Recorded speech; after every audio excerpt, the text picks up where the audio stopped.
Les deux équipes vont serrer la main de leurs adversaires. Nous sommes dans les entrailles du Stade de France, dans le fameux tunnel de l'entrée des joueurs. Sauf qu'aujourd'hui, c'est un guide qui fait office d'entraîneur et que les footballeurs sont de simples touristes. Est-ce que vous êtes prêts? Ok, on y va.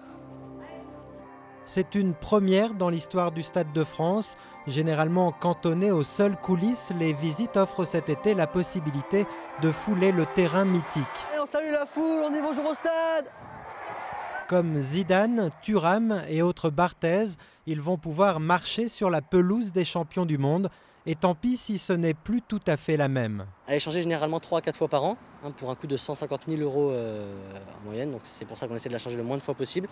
Tout va dépendre en fait du calendrier des événements, le rythme de changement de la pelouse.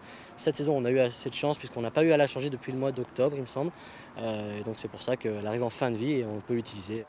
L'utiliser pour une séance de tir au but, réservée exceptionnellement aux joueurs de 7 à 77 ans. Ah ben moi j'ai été souvent dans les gradins, là.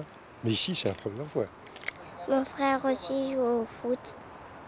Alors moi aussi j'aime bien jouer au foot. Alors, ça fait 30 ans que je fais du foot. Venir sur un terrain où Zidane ou l'équipe de France a gagné la Coupe du Monde, c'est génial, quoi.